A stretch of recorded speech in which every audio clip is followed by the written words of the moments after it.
My mill used GPS tracking to ambush me during labor, and it destroyed our relationship forever.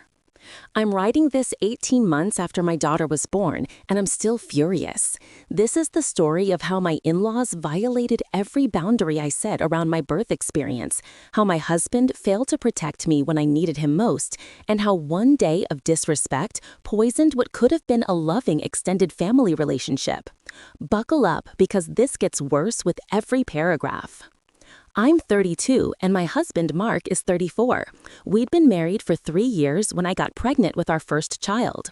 Mark is an only child, which becomes relevant later because his parents have always been overly involved in his life in ways I didn't fully understand until it was too late. My in-laws, Susan and Robert, live about 10 hours away from us. They're both retired, financially comfortable, and have a lot of free time. From the beginning of our relationship, they made it clear they expected to be very involved grandparents.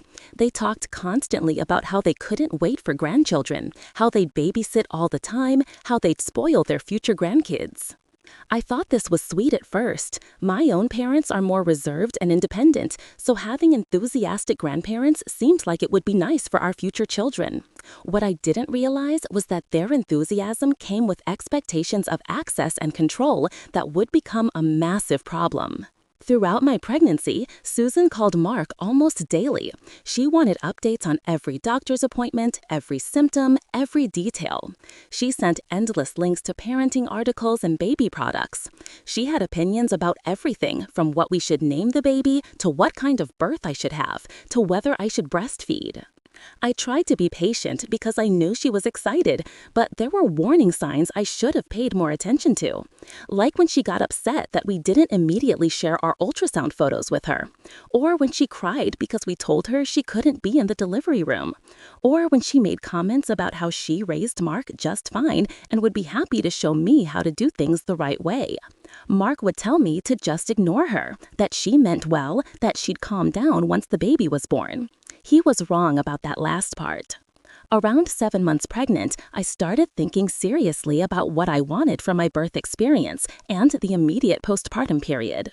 I'd done a lot of reading and talking to other moms, and I knew that the first week after birth was crucial for recovery and bonding.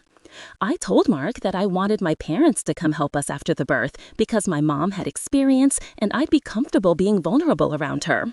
But I didn't want his parents visiting until at least a week postpartum, maybe longer depending on how I was feeling. My reasoning was practical. First, I needed time to physically recover from birth without hosting house guests. Second, I wanted to establish breastfeeding without an audience. The idea of cluster feeding a newborn while my father-in-law sat across from me on the couch made my skin crawl. Third, I wanted to bond with my baby in peace without managing other people's emotions and expectations. Mark seemed to understand. He said he talked to his parents and set expectations. I assumed he did this, though looking back, I'm not sure he actually had that conversation clearly. I also specifically told Mark multiple times that I didn't want anyone at the hospital during labor and delivery. Not my parents, not his parents, nobody. Labor is vulnerable and intense, and I didn't want to worry about managing visitors while trying to birth a human. Again, Mark said he understood. Again, I trusted him to handle it. My due date came and went. At 41 weeks and 3 days, my doctor scheduled an induction. We knew the date and time in advance, which meant we could plan accordingly. I told my parents about the induction date, and they made plans to drive down to arrive the day after I was scheduled to give birth. That timing felt right because they'd arrive when we were home from the hospital and could actually be helpful.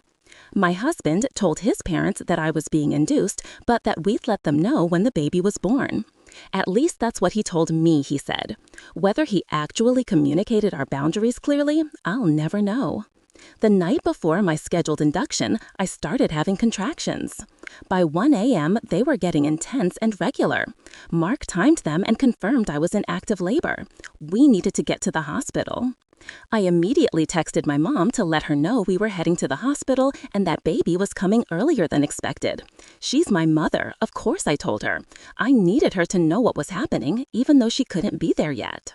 Mark did not text his parents. This was intentional and in line with our agreement that we wouldn't have visitors at the hospital. The plan was to let them know once the baby was safely born.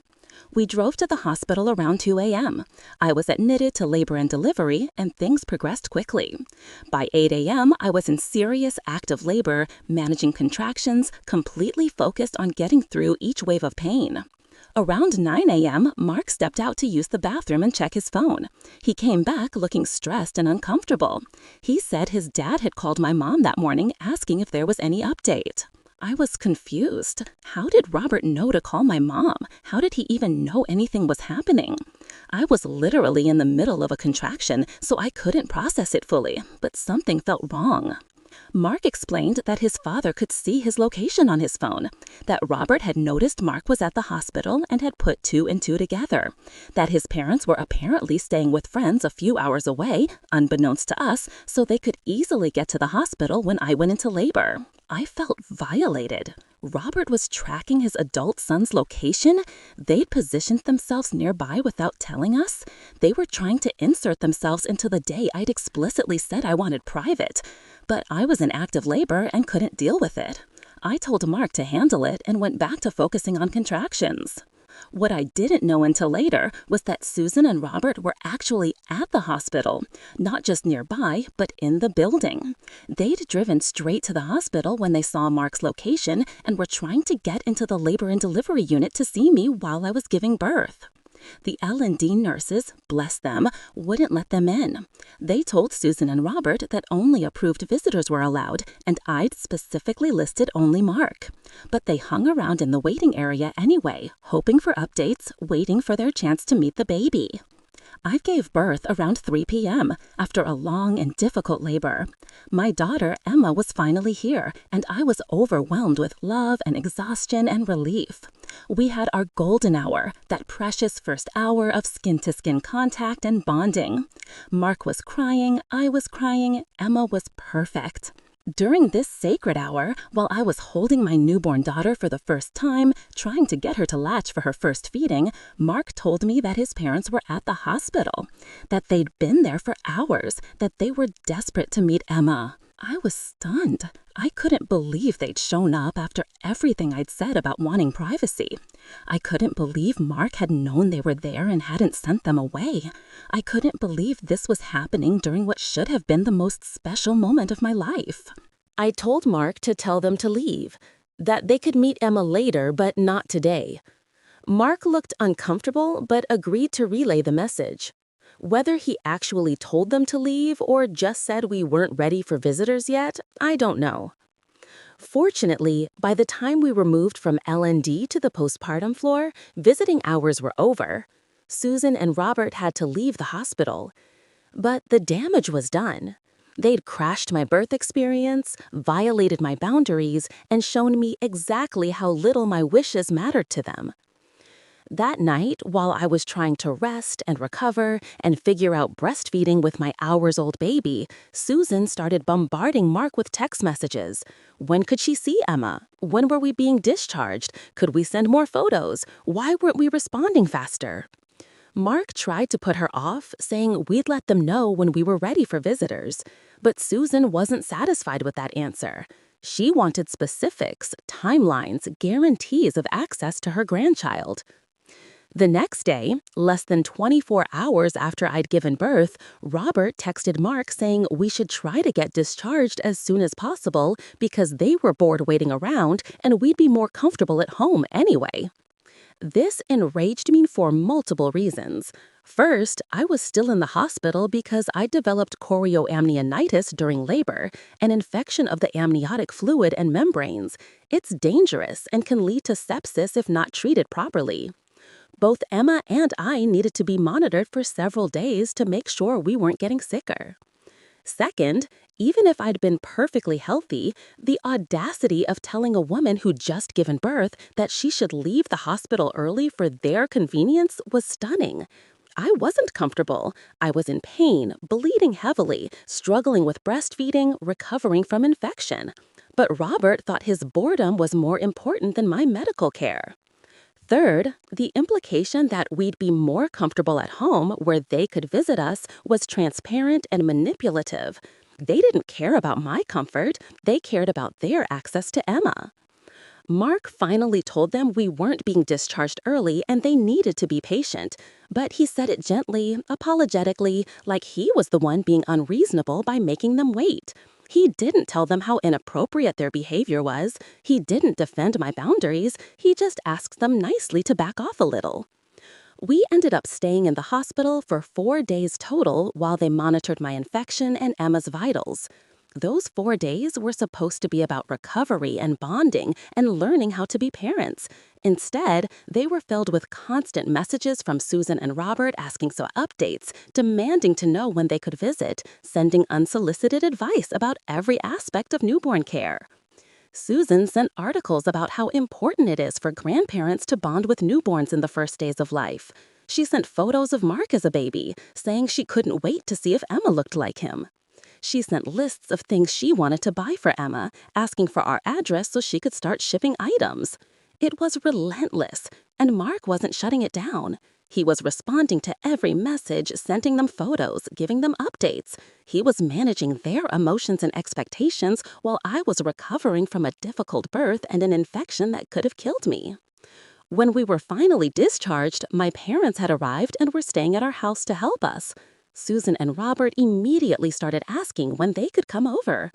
Mark told them we needed a few days to settle in. Susan cried on the phone, saying she'd driven all this way and had been waiting so patiently, and it wasn't fair that my parents got to be there, but they didn't. I was furious.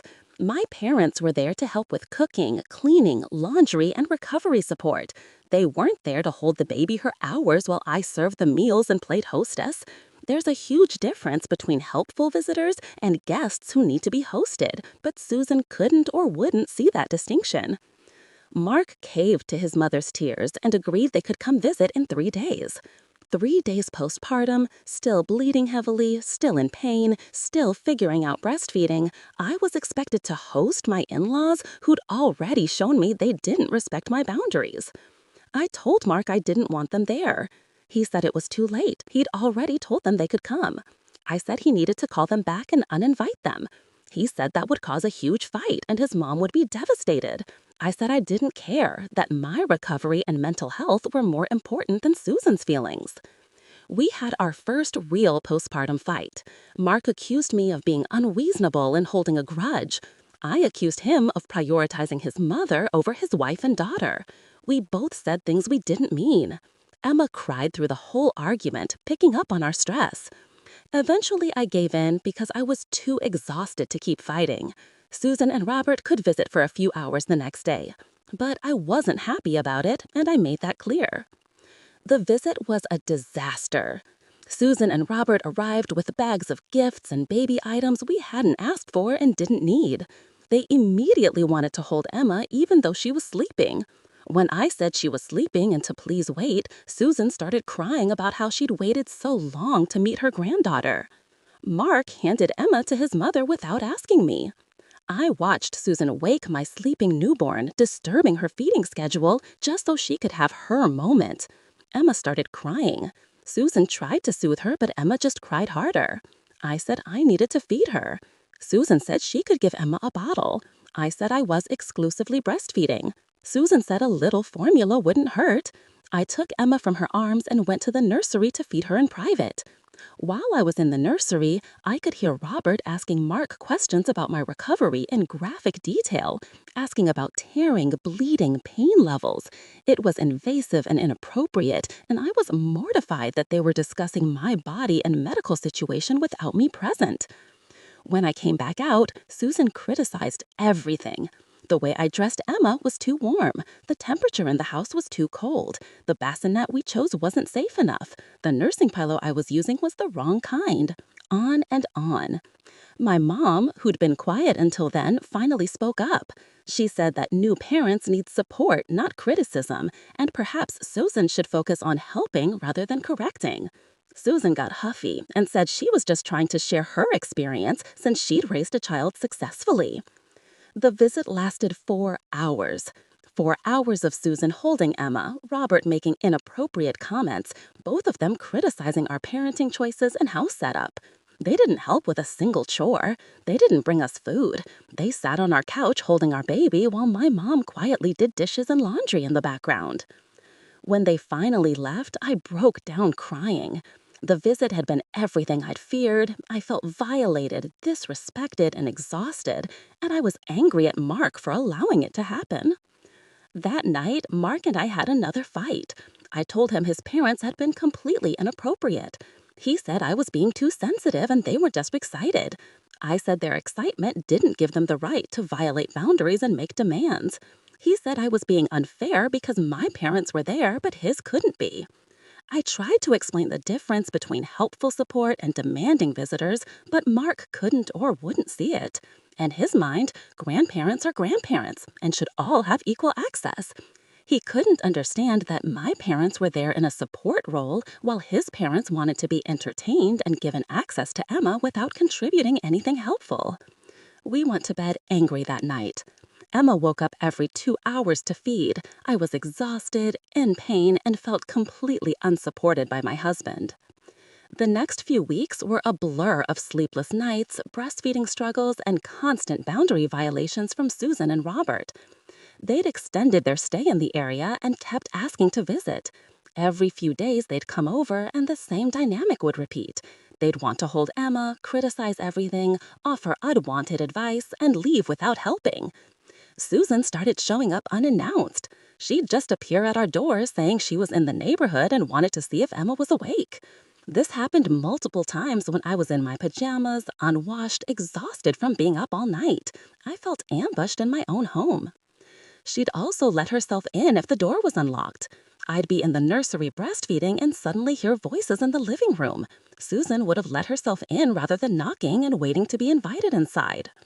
When I complained to Mark, he said his mom just felt comfortable in our home and I should take it as a compliment. I said it was a violation of our privacy and he needed to tell her to stop. He said he'd mention it but never actually did. Robert started giving Mark parenting advice that contradicted everything our pediatrician had told us. He said babies need to cry it out from birth to learn independence, that we were spoiling Emma by responding to her cries, that breastfeeding past 6 months was unnecessary and weird, that we needed to start sleep training immediately. Every piece of advice was wrong and potentially harmful, but Mark would nod along like his father was an expert. When I'd point out that our pediatrician said the opposite, Robert would say doctors these days were too cautious, and he'd raised Mark just fine with these methods. Susan's advice was equally bad. She thought Emma should be on a strict schedule from week 1, that I should supplement with formula because there was no way I was producing enough milk based on how often Emma wanted to feed, that Emma should be sleeping through the night by 6 weeks. None of this was realistic or healthy for a newborn. But the worst part was that Mark wouldn't contradict his parents. He'd let them say these things without pushing back. And sometimes he'd even suggest we try their advice, like maybe they had a point. It made me feel crazy, like I was the unreasonable one for following medical advice instead of the outdated and potentially harmful practices from 30 years ago. Around 6 weeks postpartum, Susan invited herself to stay with us for a week to help. She didn't ask if we wanted help or if it was a good time. She just announced she'd be arriving on Friday and staying until the following Friday.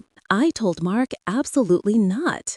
I was finally feeling somewhat recovered, getting into a rhythm with Emma, and did not want a house guest for a week. Mark said it would be rude to uninvite her. I said it was rude to invite yourself. We fought again. Mark called his mother and tried to gently suggest that maybe this wasn't the best time. Susan cried and said she just wanted to help her family, that she felt excluded and unwanted, that I clearly didn't like her and was keeping her from her grandchild, that she'd raised Mark and deserved to be part of Emma's life. Mark caved again. Susan could come, but only for 3 days, not a week. This was presented to me as a compromise, as if I should be grateful he'd negotiated it down from 7 days to 3. Susan's visit was a nightmare. She rearranged our kitchen cabinets because she didn't like our organization system. She went through our bedroom and nursery offering to help us get organized, which meant going through our personal belongings without permission. She did laundry but ignored my instructions about which items needed to be hung to dry, ruining several of my shirts. She wanted to hold Emma constantly and would get upset when I needed to take Emma back to feed her. She'd ask how much longer the feeding would take.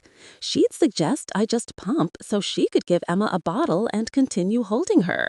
She didn't seem to understand that breastfeeding wasn't just about nutrition, but also about bonding and comfort. She criticized my parenting constantly. The way I burped Emma, how long I let her sleep, what I dressed her in, whether the room was too hot or cold, how I held her. Everything I did was wrong according to Susan's expertise from raising one child 30 years ago. The final straw came when I woke up from a nap to find Susan trying to give Emma a bottle of formula. She'd decided Emma was hungry, and rather than wake me to breastfeed, she'd made a bottle. Never mind that we didn't have formula in the house, and she must have brought it with her, planning to use it despite knowing I was exclusively breastfeeding. I took Emma from her and told her to leave. Susan started crying, saying she was just trying to help. I said helping would be doing dishes or laundry, not making feeding decisions about my child without my permission. She said I was being oversensitive and hormonal. I told her to get out of my house. Mark tried to mediate, but I was done. I took Emma to the nursery and locked the door. I heard Mark and Susan talking in low voices, heard her crying, heard her eventually leave. Mark came to the nursery and said I'd overreacted. I said if he really thought that, he could go stay with his mother at her hotel. We barely spoke for the rest of the day. The trust between us was badly damaged. I felt like Mark was supposed to be my partner, protecting me and supporting me during this vulnerable time. Instead, he was prioritizing his mother's feelings and enabling her boundary violations. That night, after Mark had gone to bed, I sat in the nursery with Emma and cried. This wasn't how new motherhood was supposed to feel. I was supposed to be happy and in love with my baby and supported by my family. Instead, I was exhausted and angry and felt violated in my own home. Over the next few months, things got worse before they got better. Susan and Robert went home but continued to be boundary crossing and demanding from a distance. They'd call multiple times a day wanting video calls with Emma. They'd get upset if we didn't answer immediately. They'd criticize our parenting choices based on photos we'd share. Susan started posting photos of Emma on social media, despite us asking her not to. When I confronted her, she said she was proud of her granddaughter and had a right to share her joy. I told her Emma wasn't her child, and we got to decide about her digital footprint. Susan said I was being controlling and unreasonable. Robert sent us a baby monitor system without asking, then got upset when we didn't install it. When we looked at it closely, we realized it was an internet-connected camera that he'd have access to. He'd bought himself a way to watch Emma whenever he wanted. We returned it, and he was furious, saying we didn't trust him. Every holiday became a battle. Susan expected us to spend every holiday at their house. Never mind that we lived 10 hours away and traveling with a baby was difficult. When we said we'd be staying home for Emma's first Thanksgiving, Susan cried and said we were keeping her granddaughter from her. For Christmas, they bought Emma dozens of expensive gifts, way more than appropriate for a 6-month-old. Many of the items were against our parenting philosophy, like plastic toys that make noise or items we'd specifically said we didn't want.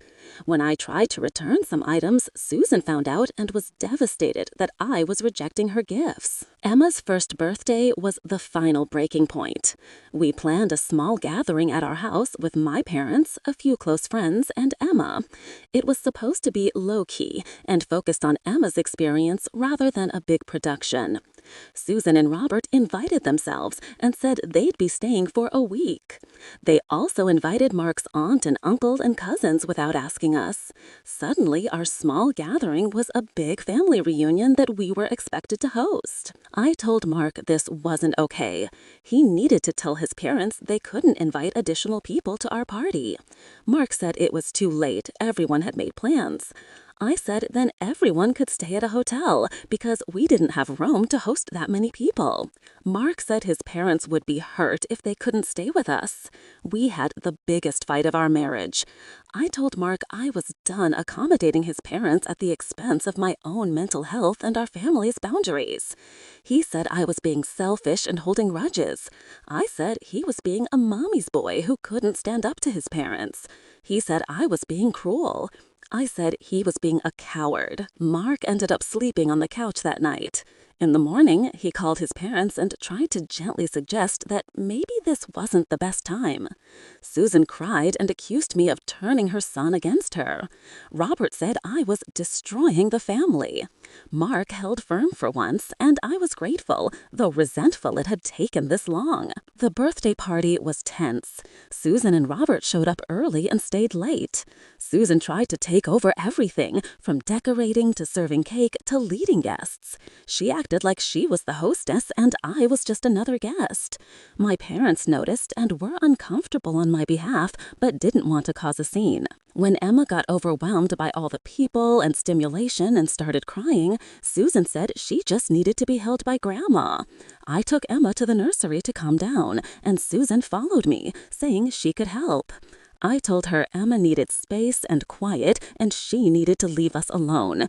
Susan got tears in her eyes and left the room, saying I was so mean to her and she didn't deserve this treatment. After everyone left, I told Mark we needed to have a serious conversation about his parents. He agreed. We talked for hours about boundaries and respect and what kind of relationship we wanted with Susan and Robert going forward. Mark admitted he'd been avoiding conflict with his parents his whole life, that he'd never learned how to say no to them, that he felt guilty standing up to them because they'd done so much for him. But he could see now that their behavior was problematic and was damaging our marriage. We decided together that we needed to establish firm boundaries and enforce consequences when those boundaries were violated. No more last-minute visits. No more letting themselves into our house. No more criticizing our parenting. And if they violate these boundaries, they'd face reduced contact until they can demonstrate respect. Mark called his parents and outlined our boundaries. Susan cried and accused him of choosing his wife over his mother. Robert said I'd brainwashed their son. They both said these rules were ridiculous and controlling. Mark stayed firm and said these were non-negotiable. For the next few months, Susan and Robert tested every boundary. They'd show up unannounced to see if we'd really turn them away. We did. They'd post photos of Emma claiming they forgot the rule. We'd make them take the photos down and reduce their photo privileges. They'd call multiple times a day. We stopped answering and instituted scheduled weekly calls instead. Every boundary violation resulted in a consequence. Slowly, painfully, they started to learn that we were serious. The visits became less frequent but more pleasant because they were planned and consensual. The phone calls were scheduled and respectful. The gift-giving became more reasonable. But the relationship was fundamentally damaged.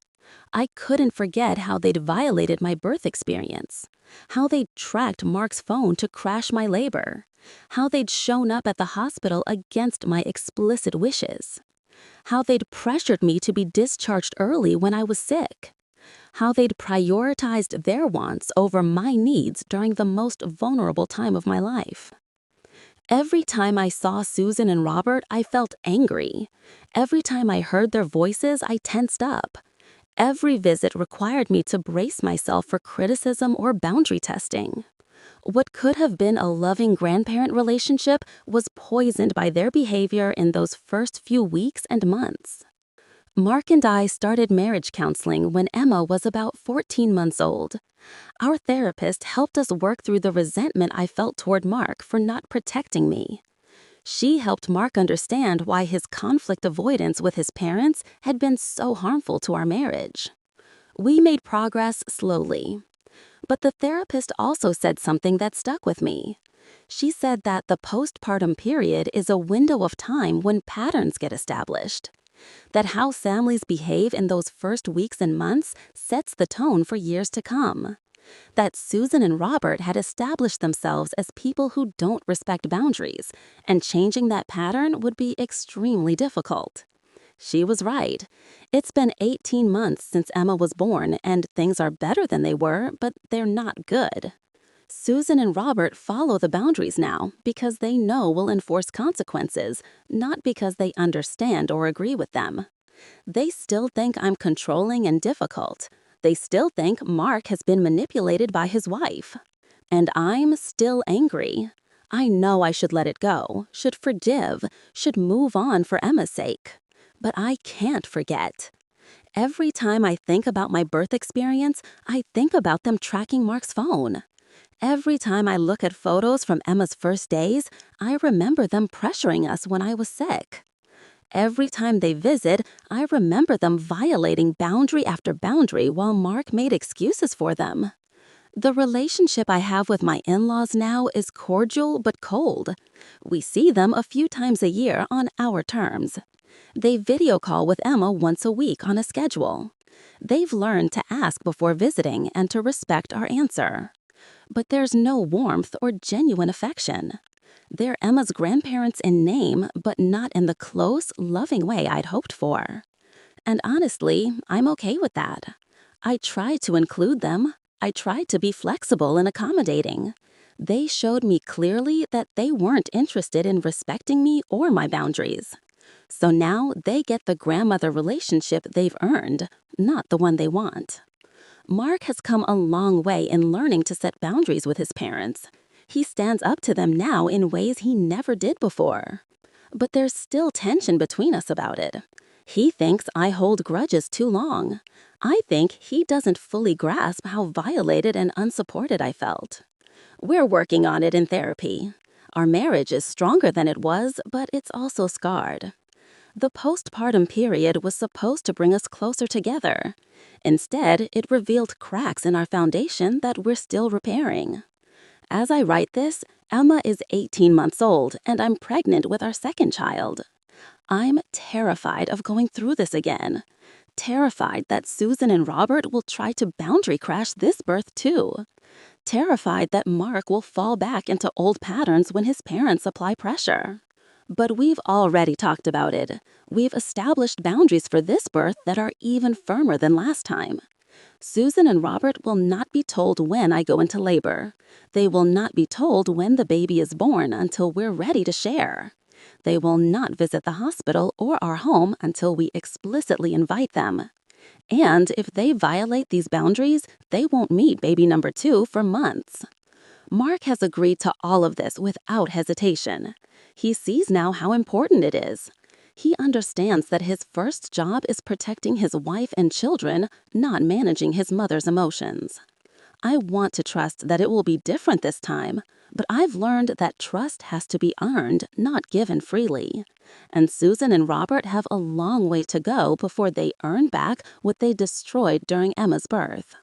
Sometimes people ask me if I regret having a baby when my in-law relationship was already somewhat strained. The answer is absolutely not. Emma is the best thing that ever happened to me. But I do regret not standing firmer in my boundaries from the beginning. I regret trusting Mark to handle his parents when he'd never demonstrated the ability to do so.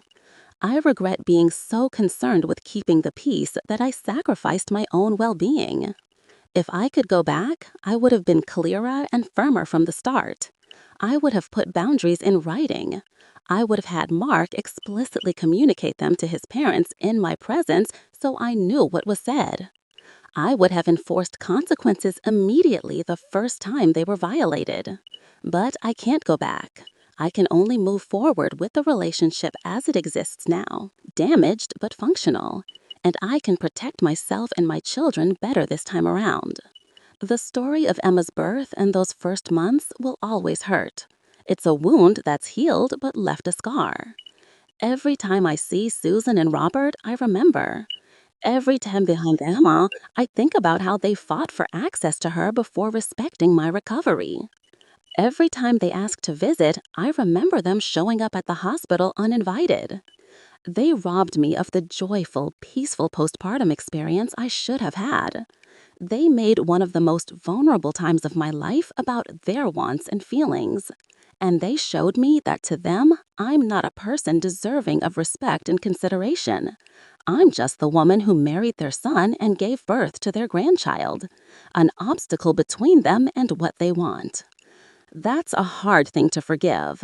Maybe someday I will, but 18 months later, I'm still angry.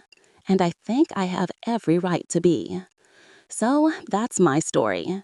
GPS tracking, hospital ambushes, postpartum boundary violations, and a husband who had to learn the hard way that his wife and children come before his mother's feelings. We survived it. Our marriage survived it. But we're all changed by it, and not entirely for the better. If you're reading this and you're pregnant or thinking about having kids, learn from my mistakes. Set boundaries early and enforce them consistently. Make sure your partner is actually on your side, not just saying they are. And remember that you don't owe anyone access to your body, your birth experience, or your baby. Not even family. Especially not family who've shown they don't respect you. Your postpartum period is precious and irreplaceable. Protect it fiercely, because once it's gone, you can't get it back. And the resentment from having it violated will last far longer than those first weeks and months. I know that now. I wish I'd known it then. Did this story get to you? Leave a like and subscribe. More true stories are coming soon.